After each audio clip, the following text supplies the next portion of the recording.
Online जो बच्चा कहीं पर भी पढ़ रहा है उसमें एक प्रिपरेशन में बहुत बड़ा फ्लॉ होता है। थोड़ी देर कोई काम करना और उसके बाद जो है फोकस उनका हट जाता है। लाइफ में सक्सेसफुल होने के लिए बहुत बड़े बड़े लोग जो हैं उन्होंने बहुत अच्छे अच्छे काम किए।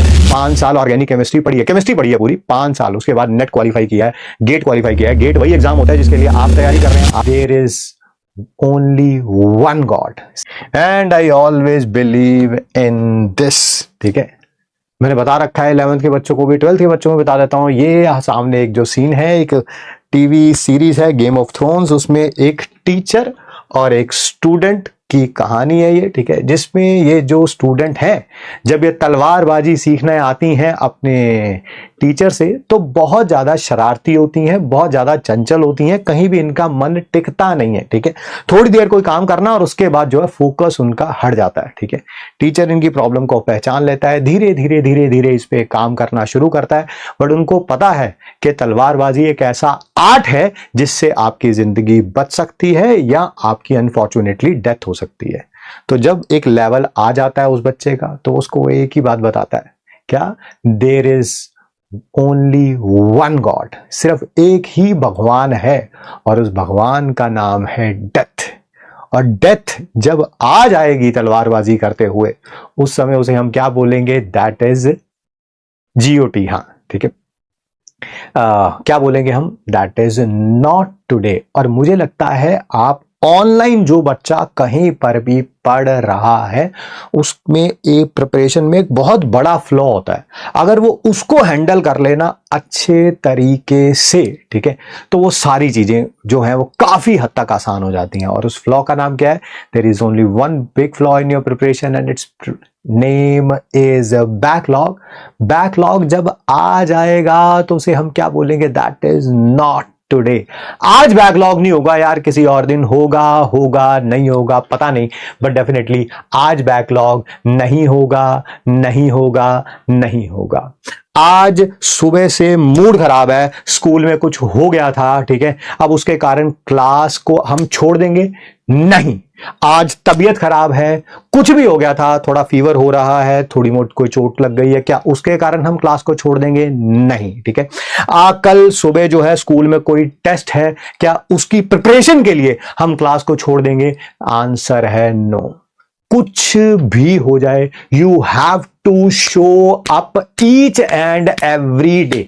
Each and every day. देखो कहना आसान है ना, कहना बहुत आसान है आपके लिए कि सर मेरी तो 11th वेस्टेड है ना, कि इट्स वेरी इजी। क्या करना है? टाइप ही तो करना है भाई, और कुछ थोड़ा करना है यार इसमें। ठीक है, बट वो 11th के साथ 12th को करना, उसको करने के लिए रोज क्लास तो लेनी पड़ेगी ना यार। सबसे जो पहला काम है, मैं कह रहा हूं आप कोई भी दुनिया में कोई भी है ना, IIT JEE एग्जाम तो थोड़ा ठीक है, एक एग्जाम है, आपकी लाइफ का एक पार्ट है, बट लाइफ में सक्सेसफुल होने के लिए बहुत बड़े बड़े लोग जो हैं उन्होंने बहुत अच्छे अच्छे काम किए।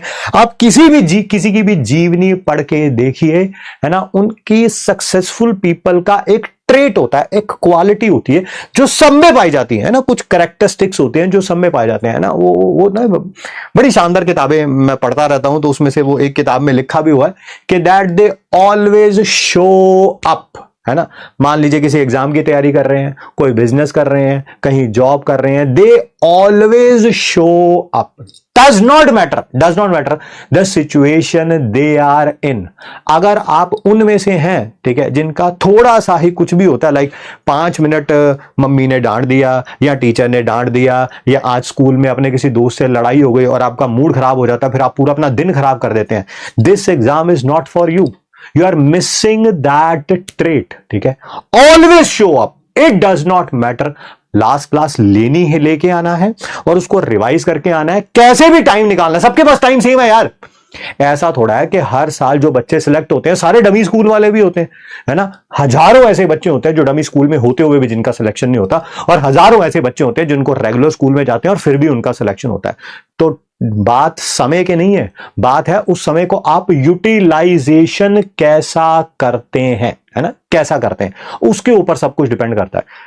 Does not matter the situation you are in, always show up in the class. अगर वो आप में कमिटमेंट है तो आप यहां से पढ़ सकते हैं, अगर आप ये रूल्स को फॉलो कर सकते हैं तो आप यहां से पढ़ सकते हैं। और मान लीजिए मैंने बता दिया आप बिल्कुल छोटी सी कोई चीज होती है और उस पर बिफर जाते हैं, ठीक है, तो शायद हमारी फ्रीक्वेंसी मैच नहीं होगी। मैं झूठ बोल के कोई भी काम नहीं करता हूं, है ना, ताकि मैं पहली क्लास में आपको इतनी उम्मीदें बना दूं और बाद में कोई उम्मीद आपकी खराब हो, मेरा वो काम नहीं है।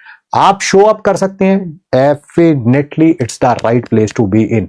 और 4 क्लासेस के बाद अगर आपको लगता है कि नहीं भाई मेरे से तो नहीं हो रहा, ठीक है, तो मेरे ख्याल से फिर आपको वेट करना चाहिए। लक्ष्य जेई के और भी बहुत सारे बैचेस आएंगे आगे, उनमें कोशिश करिएगा, ठीक है, या पहले कोई बैच हो गया तो उनमें कोशिश करिएगा, क्योंकि कोई भी टीचर का जो रोल होता है वो जो मैक्सिमम अगर मैं बताऊं, क्योंकि मैं टीचर भी रहा हूं और स्टूडेंट तो रहा ही यार, 25 साल पढ़ा यार हमने कम से कम ना, है ना। 12th के बाद ही 5 साल ऑर्गेनिक केमिस्ट्री पढ़ी है पूरी 5 साल, उसके बाद नेट क्वालिफाई किया है, गेट क्वालिफाई किया है। गेट वही एग्जाम होता है जिसके लिए आप तैयारी कर रहे हैं, आप आईआईटी में बीटेक के लिए तैयारी कर रहे हैं, आईआईटी में जब से एमटेक होती है उसके लिए गेट एग्जाम होता है, तो दोनों क्वालिफाई कर रखे हैं मैंने, आईआईटी एमटेक वाला, ठीक है।